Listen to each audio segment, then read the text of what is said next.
Hey everyone, and welcome to this week's video where I'm going to cover exactly how I would make a 50% return if I had to start again and how I would do that in under 9 months. Now, 50% return is not a small amount of money. Obviously, it depends on how much you invest, but in commercial property here, we're really looking to be investing $250,000 and above. So really what we're saying here is you could generate anywhere from 125 grand up to a couple of $1 million if you get this right. So with that being said, let's get straight into it. What I'm going to cover today is exactly the actions that you're going to need to know to make 50% return in 9 months or less. This is literally the step-by-step process of what I would do right now if I had to start again today in early 2026 to find a property, locate it, manipulate value and sell it for a profit, or otherwise revalue it for a profit. So I'm going to go through those actions. Then I'm going to go through the time allocation that I would actually give to each action. So some of these actions are going to take 1 or 2 weeks. Some of them are going to take 3 or 4 weeks, like due diligence itself might take, 6 weeks potentially. So I'm actually going to allocate the time that I think you should be spending on these particular actions. And then I'm going to give you some tips to short circuit the results here to make sure that you get real bang for your buck and you can kind of not make mistakes and not have to learn the hard way. You can just learn and do it the right way from the get-go. And then I'll basically summarize and cover off. Why should you listen to me? The first thing is that I've got over 20 years of commercial property investing experience, 2 decades of commercial property investing across retail, industrial, office, in all states of Australia, from assets small as 400 grand up to 25 million, up to 50 million actually, in all different shapes and sizes. I've had well over $500 million worth of transactions under my belt, so I'm definitely an investor that's experienced and kind of seen most of the tips and tricks and traps in the commercial property market. Done well over 100 leasing deals, and I've used that as a way of creating enormous value in the properties that I do buy and in the investments that I do bring to fruition. I've also got a syndicated business which has averaged returns of over 21% per annum for my investors. That's something I'm really proud of. It's not an easy feat. Naturally, as each new syndicate comes to life and actually sells, well, then that has to get updated. But as of today, I've produced a 21% return per annum on syndicated assets that we've bought, managed, and sold. So really, really proud of that statistic. But I'm even more proud about the fact that there's countless examples of making 100% returns and 200% returns for personal acquisitions or personal investments of mine, as well as those acquisitions and investments that I've assisted my private client to enjoy. On top of all of that, I've never lost a dollar doing any of it. That's probably the proudest accolade I've got at the moment. So with that being said, if you do like what this is all about, guys, please subscribe and follow. You can find me at investorcode.com.au and also my YouTube channel where you'll get weekly videos like this. So let's get into it. How to make money out of property. Now, I cover this in my online course, but there are 6 simple steps that you have to go through, okay? The important part is the order with which you go through these steps. The first thing is you want to find, source, or locate the property. That to me seems to be the step where most people get caught up. They don't know where to start. They don't know how to start. They're scared of spending too much time and energy and not getting any traction. So I cover exactly how to do that in my online course, but I'll actually go through some really high level tips and tricks to do that really well in this video. Once you've found a property that you think is worthwhile, then I want you to run your feasibility. The reason why we do that second is because before we start contracting a property and securing a property, which is step 3, I want you to actually test your feasibility so that the assumptions that you think are true are telling you a really good outcome in terms of investment returns. So the feasibility should be telling you a 20% return or a 50% return or a 100% return or a 10% return. And only then when you're comfortable with what the feasibility is saying, do you then go and try and secure the property and actually then test all your assumptions. What I don't want you doing is finding a property, locating it or sourcing it, getting it under due diligence and only then starting your feasibility. Because what happens if your feasibility says you're going to make a 2% return and you've gone through all the effort to actually secure the property and contract it and pay the legal and lawyers costs of doing so. So I like to flip that on its head and actually do the sourcing and locating of a property first, then your feasibility, only then In step 3, do I want you to actually go ahead and secure or contract the property? Okay. Once you've got the property under your control, that's when the rubber really meets the road and you can start to really test the assumptions that you used in your feasibility to give you the numerical answers that you were hoping for. That's when you will conduct your due diligence, and that is where you uncover risks, but where you also hopefully uncover some opportunities. That's also where you secure your finance and make sure that your mortgage to the bank or any financier for that purpose can assist you in acquiring the property in a really healthy way that's risk averse. Then the 5th thing you want to do, and this is where I get really excited about commercial property, is you want to manipulate your value. So you don't need to wait till you own the asset to do this. You can actually do it during your due diligence period if you can understand this well. I'll show you some tips and tricks of how to do that. And then step 6, well, you're either going to hold it or you're going to sell it. Now, if you're going to sell it, you're going to obviously incur some tax, but you're going to crystallize your outcome. If you're going to hold it, you might want to revalue the asset and maybe bring some of that equity out to use for your next purchase. There's a plethora of different options, but realistically, they come down to either one of these two, either holding or selling. So with those simple steps being said, those 6 simple steps, let's go through some actions. Finding opportunities.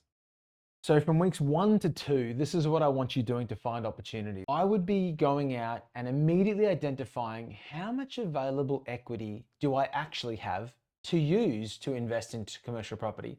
No point going and looking at a $10 million purchase when I've only got 200 grand.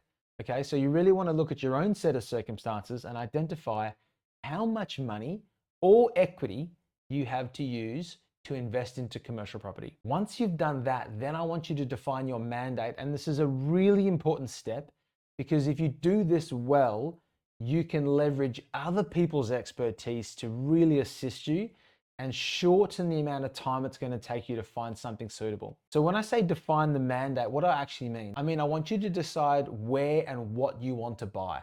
Are you going to buy a retail property or an industrial property or an office property maybe? Or maybe you want to get a bit more specific or a bit more specialized and buy something in childcare, or you want to buy a hotel maybe, or maybe a data center or a fuel station. Retail, industrial, and office are the main sectors in the commercial property market. So I often suggest starting with those. There's so much information there. They're not overly specialized. There's an incredible amount of property available in each of those sectors. So I usually like to start with retail, industrial, and office without getting too specialized. This is more important, is that you stick with what you know. So if you are an accountant in your day job and you know what you like and don't like about the office building that you're working in, well, that is actually information and intel that you can use if you're going to go buy an office asset. And if you're a manufacturer and you've got an industrial facility that's a couple of k's outside the CBD, and you've got 2,000 square meters there, you are already, without knowing it, you are already knowing exactly what a tenant of your type, a tenant that is operating a similar business to you, would be wanting in a premises. And that information is so important. So I want you to stick to what you know. Maybe you're a retailer, maybe you run a really fantastic news agency, and in that case, I would urge you to go and try and find a news agency because you can bring your intel, your nous about the market, your nous about what the end user wants and how the end user is going to interact with a property. That is such important intel. So I don't want you shying away from that. I'd rather you really double down on that. Okay, so pick your industry, but stick with what you know. Then I want you to define your price point. So you've got the available cash or equity and you've defined your mandate, right? Now the available cash and equity will help you define your price point. What I want you thinking about here is a very, very simple set of equations, okay? So typically for commercial property, you can leverage up to 60% of an acquisition, which means that you would normally only need to find 40% of the equity required to buy the property. What I want you thinking of is finding 50% of the value of a property or the price of a property in equity. The reason I say that is because there's costs to acquire a property. Now, those costs might only be 4 to 5%, but if you give yourself a 5% buffer and you're looking for 50% of the actual total cost needed to buy a property, it means that when you're adding in gearing at 60%, 50% equity plus 60% gearing means you've got 110% of the purchase price that you might actually need, which allows for the purchase price itself. It allows for 3 or 4, maybe 5% of stamp duty. It allows for legal fees. It allows for tech due diligence reports. It allows for area surveys, air conditioning, environmental reports. It allows for all of the things that I would be, as I said, if I had to start again, these are the things I would be using in my due diligence to really make sure that I can de-risk an asset before I settle it. So quick rule of thumb again, I want you looking for a price point that assumes you've got 50% of the equity to buy it. So in item 1 there, I said, identify your available cash or equity. Let's say you've got $1 million in equity. In terms of price point, that means you can essentially be looking at a $2 million purchase, okay?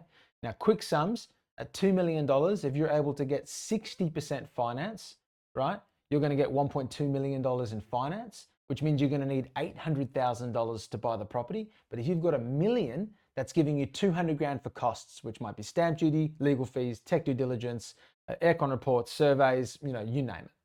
So it's important that those two things go together, because this next step now is really where a bit of a tip and a trick to make sure that you can minimize the time that it takes you and really maximize your efficiency and your productivity when you're trying to find opportunities. And that is engaging sales agents. Now, you need to know what you want to buy first. You need to know the available equity you have, which defines your price point. Once you've got those two things, you should go to a sales agent. This is exactly what I would do. I would go to my sales agent, and not one, I'd go to 5, 6, or 7 of them. And I'd say, hey guys, I'm looking for a retail property of $4 million. And I want it to be very well located in a core area. And I don't want it to be more than 25 years old. Don't just chat to one agent, because you never know what information he's going to give you. It might be skewed, it might be biased. Go and chat to 5 or 6 or 7 agents.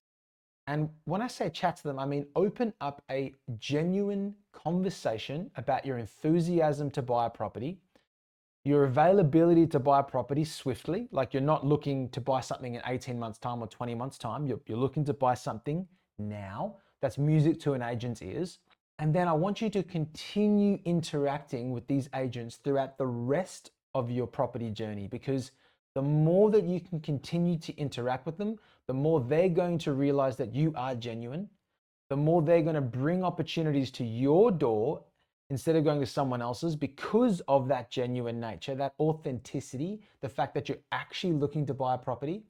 And the more that they're going to inform you from a genuine, authentic standpoint, because if they know that you're a genuine buyer and they do wrong by you, it'll come back to bite them. If they know that you're going to be a continual transactor of property and that you're looking to enter the market and continue to buy property and grow a portfolio, then they know that they're better off actually doing the right thing by you. And rather than looking at you as just a transaction, they're going to start looking at you and going, actually, this is someone that I can make a lot of money off over the next 5, 10 years. Why don't I really invest the time in educating them, invest the time in helping them, assisting them find what they're looking for, and actually like really spending a bit of their energy, which is essentially leverage for you. Okay, really important step. In order to do that, I would ask for on-market and off-market opportunities. Now, it's more important here that you actually ask for the off-market opportunities. If something's on the market, you can usually find it online, or you can usually find it on a billboard when you're driving past. But what's more exciting is if you can genuinely interact with agents and they'll start to provide you with off-market opportunities, which means that less of the buyer market has seen it. Maybe it's only been through 1 or 2 sets of eyes. And it means that you have a greater chance of acquiring that property because you're not fighting against as many buyers.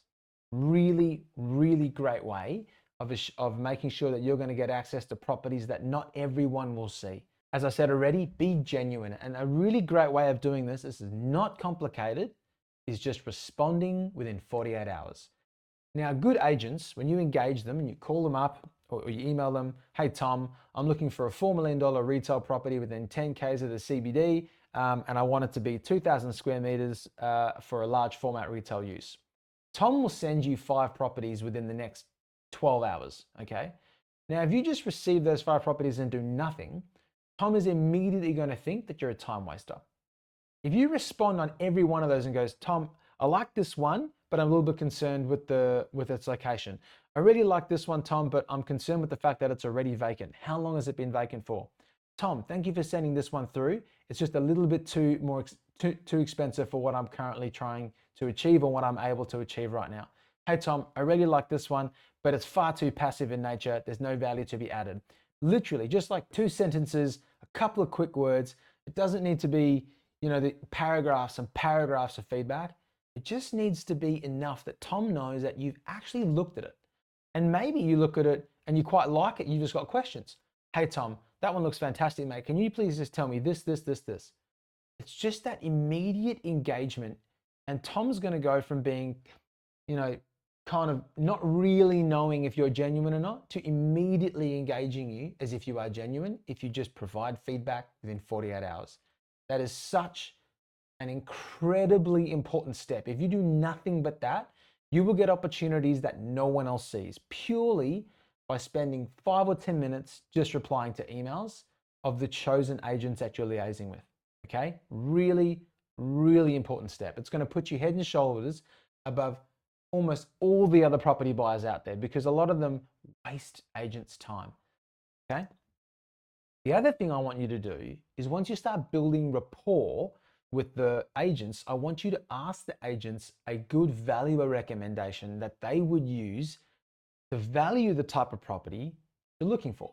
So if your mandate is, X property and Y location with Z income and this price point, they will say, hey, Cal, I think this kind of value is really well priced to value that property, or those valuers over there done a really good job on another asset of mine, and they'll give you 2 or 3 recommendations. Take all of those recommendations, jot them down, make sure you keep the details, and you reach out to the valuers. When you reach out to them, tell them, hey, Tom, the sales agent, told me I've got to reach out to you if I'm looking to buy this kind of property because you are the best in the business.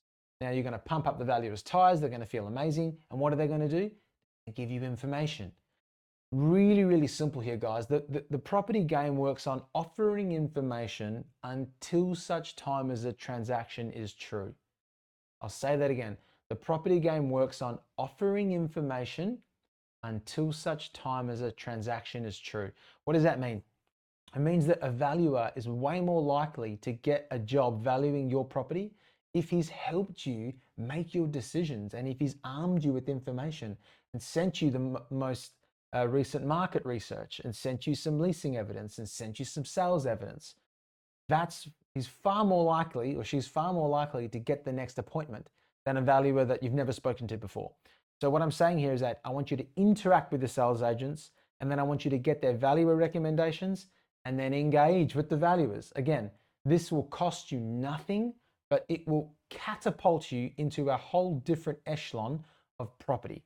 And it'll allow you to start communicating with people in the industry in a way that you'll start, your knowledge, your education, your exposure will just skyrocket in literally a matter of weeks. I cannot recommend this highly enough. That's exactly what I would do. I would also ask for comparable sales and leasing evidence when compared to or in the chosen areas, prices, sectors that you're looking for. So that's what I said before. You've got to start with your mandate and your price point, and then ask for sales and leasing evidence that will support or that'll be really important to understand given your chosen mandate and price point. So for instance, if you've got a chosen mandate of retail, $4 million, 10Ks outside the CBD in core location, then don't ask the valuer for a $10 million price point industrial facility in a different state, right? What I'm saying is get the evidence and the comparable sales and leasing evidence, because that's going to arm you with information that you need to assess market rents, to assess cap rates, comparable transactions, what the market is assessing as risky, what the market is assessing as really healthy, how the market's pricing things, how tenants are pricing things, how landlords are pricing things. There is so much information that you can get there just from a couple of phone calls. And make sure you continue to engage with both of them, the sales agents and the valuers. Okay, that's the first 2 weeks. Once you've done with those 2 weeks, I want you to look at week 3 to week 8, which is searching for properties that now fit those mandates. Now, I've told you how to do that. You can go online. You can go to realcommercial.com or commercial real estate or commercial ready, whichever one you want to go to. The other thing I would suggest is actually driving by. Now, you don't need to do this every day, but I would really encourage you to drive the precinct that you're trying to buy in. There is nothing quite like seeing how people interact with the property, because that is essentially what makes a property relevant, and what makes that property in demand is how the end user and the tenant are going to interact with the property. Okay, so go online, use your agency networks, right? As in the agents that you've just started liaising with. There's 5 or 7 agents and the valuers. Ask them for off-market opportunities, and then go out and drive and see them. Look at the billboards that say that's for lease. Look at the billboards that say that's for sale. I cannot recommend this highly enough, guys. There's so much value to be gained and garnered with zero cost, just a little bit of your time. We do it on the weekends. My wife and I, every other weekend, we'll just take a little drive by. It doesn't need to be, going out for 10-hour drives. It's just, hey, let's just take a look at that area and just drive around the streets and go, oh, that property is for lease. That's interesting. That wasn't for lease last week.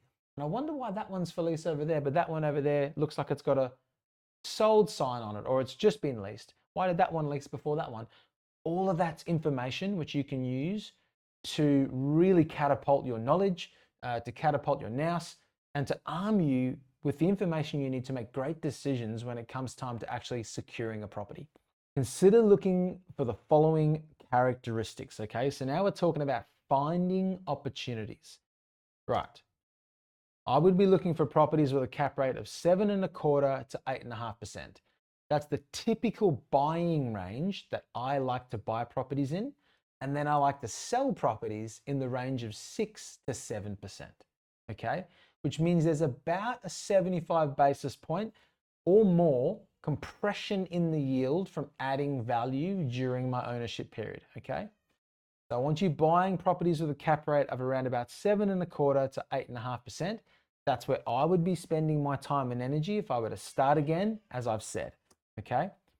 I'd also be looking for properties where the market rent is greater than the passing rent. Now, if you don't know what that means, I cover all of this in my online course, but it essentially means that the current rent that a comparable property in a comparable location with an independent tenant and landlord could achieve is greater than the current rent that is currently being enjoyed by a property, all right? As in the market rent that an open market listing would generate is higher than the rent currently being enjoyed by the property.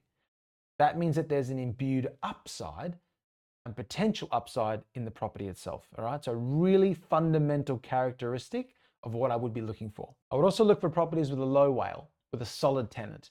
So I don't like to buy properties with 10-year leases or 8-year leases because all the value's already been added. I like to buy properties with WALEs, weighted average lease expiries, or lease tails of under 2 years with a really solid tenant, and then I try and extend that tenant's lease during my ownership period or during my due diligence period. And I found that to be a remarkable way of adding value to properties with incredibly low amounts of risk. I would also really suggest that if you're going to looking at a price point here, it would be great to get above $2 million. It's not essential. I mean, the first commercial property that I ever bought was actually 412 grand, and I made a 96% return in a matter of years on that, in 2 years, I think. So you can make incredible returns on property lower than that. But as a general rule, I like to look for properties $2 million or above, particularly because if you're going to make a 50% return, it's better to make a 50% return on $1 million invested than a 50% return on 20 grand invested, okay? So again, just a really high level characteristic. Once you've done that and you've located your property, then it's time to run your feasibility. Now, the feasibility I've suggested here has been taking between 9 and 12 weeks.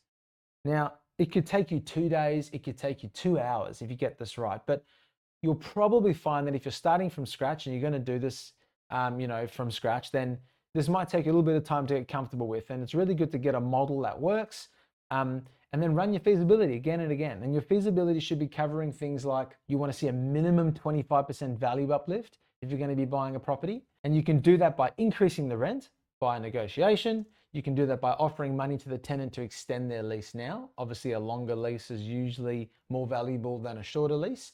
if the tenant is of quality. You might want to look at replacing the tenant if they're of bad quality or suboptimal quality, because obviously a better tenant is going to be more valuable than a suboptimal tenant. I also would love, when I'm going through this process, I really like to include buffers and be conservative about my modeling. Sometimes I know that I could achieve a rental of $400 a square meter, but I'll actually put in there $380 a square meter just to give myself some buffer, some room for error. Okay, so I like to be conservative by providing for buying, as I said, between 7.25% and 8.5%, and selling between 6 to 7%. That's around about a 75 basis point to 150 basis point compression in your cap rate by going through the exercises of adding value. I also like to give a 5 to 10% headroom on my hopeful rent, which is exactly what I said before. So if I'm looking to, secure a rental of $400 a square meter, I'll usually put 360 or 370 or maybe 375, $380 a square meter in there. But typically I like to give about a 5 to 10% headroom so that, even if I get it wrong by 5 or 10%, I'm still going to make money, right? The feasibility here is where you can actually use an Excel spreadsheet and use the modeling to really test your assumptions. It's the time when there's no risk. You haven't bought the property yet. So why not go ahead and test your assumptions, all right? I like to be really generous with my vacancy periods.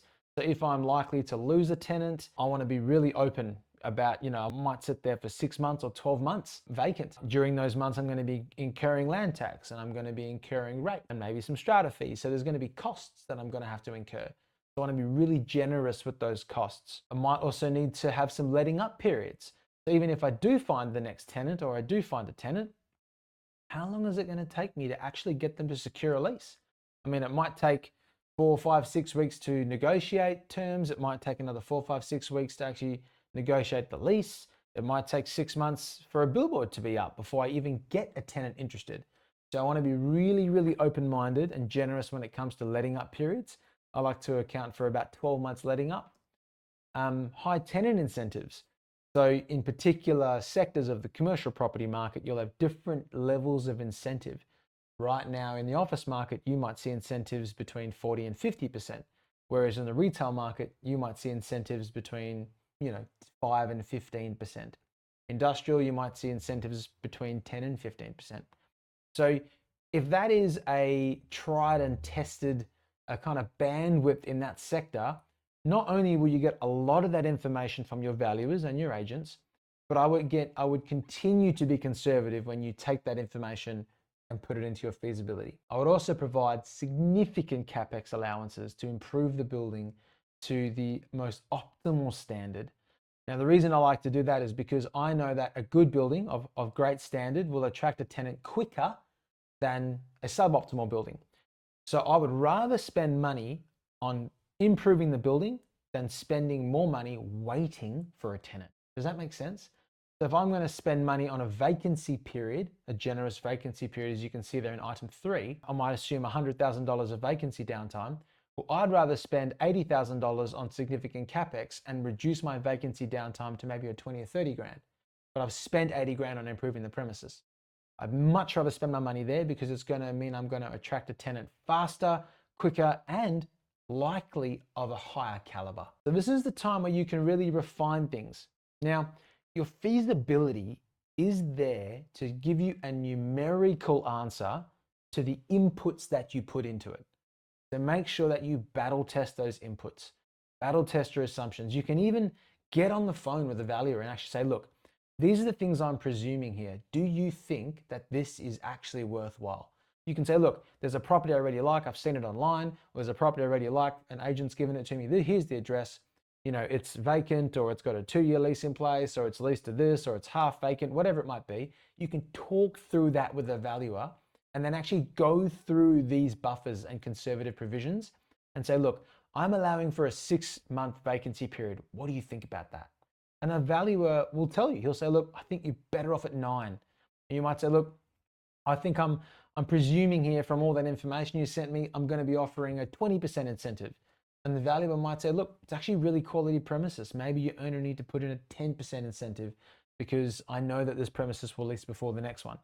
So use the agencies and the agency and the valuer network to your benefit here. They would love to give information to genuine, authentic commercial property buyers. All you have to do to be authentic and genuine is interact with them consistently. I encourage you to do that. Step 3. Now, what I'm going to do is actually cover this in the next video. So I've covered part 1. I'll cover contracting a property and securing a property in part 2, which I will uncover next week. And I hope to see you there. Thank you so much for watching.